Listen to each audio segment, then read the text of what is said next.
commence. Bismillah ar-Rahman ar-Rahim, wa salatu wa salamu ala maulana rasulillahi wa alihi wa sahbihi.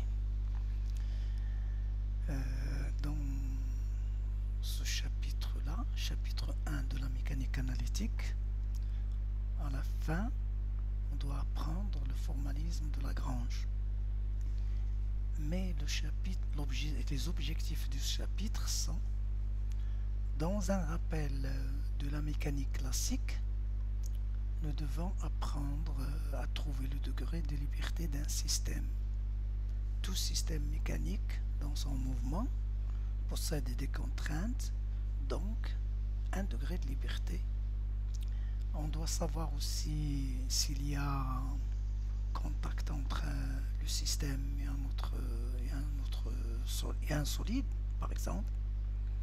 Alors, il y aurait des conditions de non-glissement. Nous devons savoir écrire ces conditions de non-glissement. Savoir aussi calculer la vitesse d'un point matériel, d'un point sur le point du système. Savoir aussi trouver les énergies cinétiques et potentielles du système. Ces deux grandeurs sont très importantes dans le formalisme lagrangien, parce que c'est les deux formes d'énergie qui vont nous permettre donc d'obtenir ce que l'on appelle les équations du mouvement. Le calcul de la puissance d'une force, c'est très simple, donc c'est la force produit scalaire avec la vitesse, comme on le connaît avant. Comprendre aussi la différence entre la liaison principale et la liaison complémentaire. Donc, quand un système est soumis à des contraintes de liaison, alors ces liaisons peuvent être principales. Dans le cas où le système est décrit par un nombre de variables réduit, et dans le cas où les liaisons sont complémentaires, alors le système est décrit par un nombre de variables supérieur au degré de liberté. Donc une liaison principale, c'est une liaison qui est prise en compte dans le paramétrage de du système. Et une liaison complémentaire, c'est une liaison ignorée qui n'est pas prise en compte dans le paramétrage de notre système. Bon, à la fin du chapitre, à partir du principe variationnel, nous devons écrire les équations de Lagrange. Et puis ces équations de Lagrange ont une forme particulière. Ils permettent donc, une fois que nous connaissons la fonction de Lagrange L, obtenir donc les équations de l'aire Lagrange. Bien. Alors, je commence donc par les résultats fondamentaux de la mécanique classique. On doit supposer que notre système est un solide et que donc il est en mouvement dans un référentiel R0, et que donc si je note ici, je note RG, le référentiel barycentrique, le système est de masse M, de centre de masse G. Le référentiel barycentrique est un référentiel qui est animé d'un mouvement de translation par rapport à R. Alors, pour un point matériel, le vecteur position peuvent s'écrire que ce soit en cartésien, en cylindrique ou en sphérique sous la forme suivante. La vitesse, c'est la dérivée première du vecteur position. L'énergie cinétique, c'est 1/2 de mv carré. Bien. Donc, ceci, normalement, on l'a appris en mécanique 1. Et il a été manipulé suffisamment aussi en mécanique 2. Dans le cas d'un solide, nous savons que la quantité de mouvement que l'on appelle la résultante cinétique est égal à m fois V0 de G, c'est-à-dire du centre de masse de notre solide S. Et 0 ici, ça veut dire dans le référentiel R0. Donc m fois V0 de G, c'est la résultante cinétique, qui n'est autre que l'intégrale sur tout le solide de V0 de m d de m. Alors, le moment cinétique est une grandeur obtenue donc par sommation sur tous les points du système.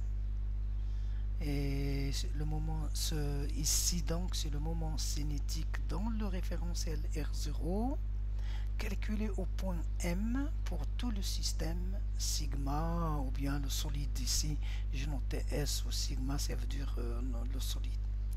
Alors, dans le cas où je prends deux points de l'espace A et B, qui peuvent être quelconques, alors je sais que le moment cinétique au point A est lié au moment cinétique au point B dans le même référentiel par la relation suivante, pour laquelle on ajoute m fois AB vectoriel V0 de G.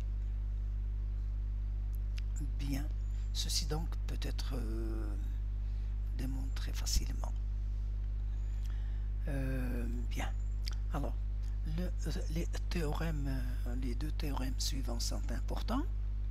Donc à partir de cette relation, je sais que si je prends A par exemple c'est O et B c'est G, je sais trouver, c'est écrire directement cette relation là qui montre donc la relation entre le moment cinétique en O qui est égal au moment cinétique en G dans le même référentiel plus cette quantité qui n'est autre que le moment cinétique du centre de masse G muni de la masse M par rapport au point O. Cette relation-là, c'est le premier théorème de Koenig. Alors, on a aussi le moment cinétique au point A est égal à la matrice d'inertie en G fois le vecteur rotation de notre système dans R0 plus la quantité AG produit vectoriel avec MV0 de G. La matrice d'inertie ici est une matrice d'inertie du solide sigma que l'on peut écrire dans un référentiel principal d'inertie, dans un repère principal d'inertie de notre système, par rapport auquel le système est en rotation de vitesse oméga. Bien. Un autre théorème, c'est que on peut montrer que le moment cinétique dans le référentiel R0 en G de notre système est égal au moment cinétique dans le référentiel barycentrique RG en G est égal à la matrice d'inertie fois en G fois oméga. Donc, c'est-à-dire ici, quand je calcule le moment cinétique dans le référentiel R0, quand je le calcule en G, centre de masse de mon système, c'est comme si je calcule le moment cinétique en G dans le référentiel barycentrique. Et dans ce cas, on n'a que le mouvement de rotation, et il est donc calculé à l'aide de cette relation. Bien. Bon. Ici, le calcul de l'énergie cinétique. Par définition, l'énergie cinétique d'un système sigma dans le référentiel R0 est donnée par cette relation. Remarquons que l'énergie cinétique, elle est notée ici T. C'est-à-dire que dans ce cours de mécanique analytique, on a l'habitude d'écrire l'énergie cinétique pas par EC, mais on le note T. ici donc la sommation, c'est-à-dire la sommation de toutes les énergies cinétiques des points de notre système. Ceci montre, comme c'est une grandeur énergétique, donc l'énergie est une grandeur extensive, ici pas de problème. Donc c'est pour cela qu'on a mis l'intégrale, comme on peut mettre la sommation si le système est formé de points isolés, ainsi de suite. Bien. Pour le calcul de l'énergie cinétique, un théorème dit deuxième théorème de Koenig est très important. Il permet donc d'obtenir l'énergie cinétique dans notre système très facilement. En disant donc, ce théorème dit l'énergie cinétique du système par rapport à R0 est égale à l'énergie cinétique du système par rapport à RG, repère barycentrique, plus 1 demi de mv0 au carré de G, c'est-à-dire l'énergie cinétique du centre de masse G menu de la masse M dans le référentiel R0. Dans ces conditions, cette énergie-là peut s'écrire sous cette forme que nous venons d'ici. Donc ici, c'est une autre écriture du deuxième théorème de Koenig, c'est-à-dire que c'est l'énergie cinétique d'un système sigma par rapport à R0 est égal à 1 demi de oméga, matrice d'inertie oméga, plus la quantité que nous retrouvons ici. Et cette écriture-là, dans cette écriture, je n'ai pas mis je n'ai pas utilisé les transposés des vecteurs parce que je sais que pour effectuer ce calcul, je ne sais pas écrire, je ne sais pas commencer par exemple par oméga multiplié par la matrice. La matrice est une matrice d'ordre 3, c'est-à-dire il est formé de 9 éléments. Le vecteur, il est formé de 3 éléments. Donc on sait écrire ce produit tout d'abord, c'est-à-dire transformer oméga par la matrice d'inertie en un vecteur, et puis effectuer le produit scalaire par la suite avec oméga. On ajoute un demi parce que c'est l'énergie cinétique. Bien. Voilà donc.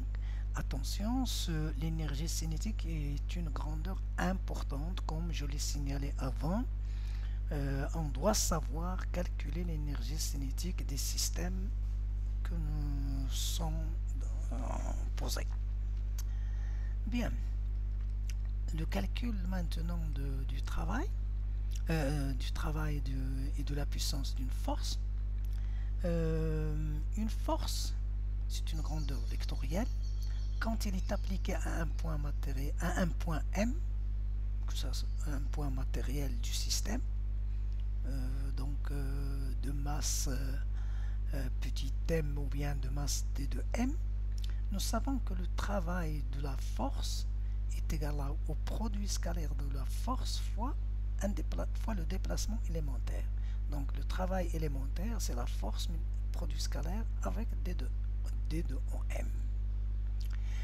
La puissance, c'est le travail par unité de temps. Donc je dois diviser par dt, au cours duquel la force a été appliquée pendant le mouvement d de m. Ce qui montre donc que la puissance d'une force est égale à F produit scalaire fois la vitesse. Bien. Et que donc dans le cas d'un système matériel, sigma soumis à une densité de force F de m, ou bien des forces Fi appliquées au point MI par exemple. Alors on aura alors la sommation au lieu de l'intégrale. Donc ici je vais admettre que la densité de force ici, c'est une densité qui peut être massique ou volumique, ce n'est pas un problème. Donc la puissance s'écrit sous cette forme-là, c'est-à-dire la somme des puissances des différentes densités de force aux différents points de sigma. Bien. Théorème de l'énergie cinétique. Très simplement, il dit que la dérivée de l'énergie cinétique par rapport au temps de tout système est égale à la somme des puissances de toutes les forces appliquées au système que ce soit des forces intérieures ou des forces extérieures. Bien. Le calcul donc de l'énergie potentielle, ici on parlera uniquement de l'énergie potentielle de pesanteur ou des forces élastiques. Alors ce tableau résume les énergies potentielles relatives à ces forces. Pour la pesanteur, ça dépend de l'orientation de l'axe vertical. Si l'axe vertical c'est OZ, il est ascendant ou descendant, la force c'est le poids, il s'écrit alors toujours mg qui est égal à mgk ou moins mgk selon l'orientation de l'axe OZ. Donc l'énergie potentielle de pesanteur c'est V est égal à mgz ou moins mgz selon l'orientation de l'axe. Remarquons donc ici que l'énergie potentielle elle est notée V. Donc dans tout le cours, on notera l'énergie potentielle V, l'énergie cinétique T. Bien. Donc ceci normalement vous n'avez pas à calculer l'énergie potentielle à partir de moins le travail de la force conservative. Non. Directement pour la pesanteur, l'énergie potentielle c'est mgz ou moins mgz. Vous regardez si l'axe est orienté vers le haut c'est mgz, si l'axe est orienté vers le bas c'est moins mgz. Bien. Alors pour l'énergie potentielle des forces élastiques, alors ces forces-là, ce sont la force d'un ressort, de rappel d'un ressort ou d'un couple de torsion. Ici donc pour le ressort, c'est la force c'est moins K delta L suivant un axe du ressort, l'axe du ressort. Ici j'ai pris l'axe COX. Alors donc c'est moins K delta L I pour la force. L'énergie potentielle, elle est calculée directement. V est égal à 1 demi de 4 delta L au carré, sachant que delta L, c'est la position de repos x0 moins la position au cours du mouvement x de t. Donc l'énergie potentielle est égale à 1 demi de k x moins x0 au carré, sachant que x0, c'est la position de mon système lorsqu'il est au repos. Si c'est horizontal, donc c'est la longueur initiale du ressort. Dans le cas où c'est vertical, c'est la position d'équilibre de mon système. Alors pour le couple de torsion, je sais que gamma est égal à moins c-θ. C c'est la constante de torsion et θ c'est l'angle de rotation de torsion, θ. Alors l'énergie potentielle V est égale à 1 demi de 7 delta θ au carré est égale à cette expression là si on veut, c'est-à-dire θ0, c'est à partir de laquelle la torsion a été appliquée. Donc en résumé, pour cette vidéo là, on doit savoir calculer la vitesse. Ceci donc c'est très simple. Les conditions de non-glissement, l'énergie cinétique et l'énergie potentielle, sachant que l'énergie cinétique peut être calculée de manière générale à partir du deuxième théorème de Koenig, et que l'énergie potentielle, nous avons deux formes d'énergie potentielle, l'énergie potentielle de pesanteur ou l'énergie potentielle élastique associée au ressort ou au couple de torsion, et que ces formules-là, vous n'avez pas à les démontrer, vous devez directement les appliquer. On doit partir du fait que c'est des résultats déjà acquis, que ce soit en mécanique 1 ou en mécanique 2. Très bien, je vous remercie. Wassalamu alaikum wa rahmatullah.